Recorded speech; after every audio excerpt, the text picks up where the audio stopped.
Welcome to Sylheti রান্না। আজকে আমি রান্ধি আর খেসকি মাছ বোনা।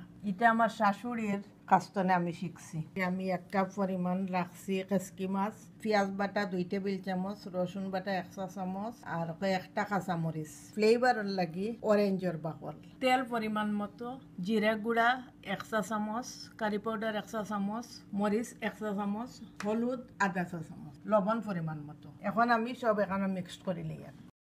হলুদ দিলাম আধা চা চামচ, জিরা গুঁড়া দিলাম 1 চা চামচ, কারি পাউডার দিলাম 1 চা চামচ, মরিচের গুঁড়া দিলাম 1 চা চামচ, পেঁয়াজ বাটা 2 টেবিল চামচ, রসুন 1 চা চামচ, কমলার বাকলটাও ছাড়ি দিলাম, মরিচটাও ছাড়ি দিলাম, লবণ দিলাম পরিমাণ মতো,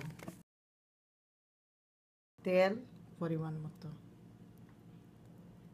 এখন সব এখানে মাখাইলেই আর পানিটা একসাথে দিলেই আর পানি আবার বেশি দিবা না, একটু মাখা মাখা থাকতো, যেহেতু এটা খেসকি মাছ বোনা একটু বেশি পানি দিলে মাছটা ভাঙি দিব। ওখানে আমি চুলাত বই দিই আর চুলাত বই দিছি, ডাকিয়া দিলেই আর 10-15 মিনিট জাল হয়ে গেলে আগুন অফ করিলাম।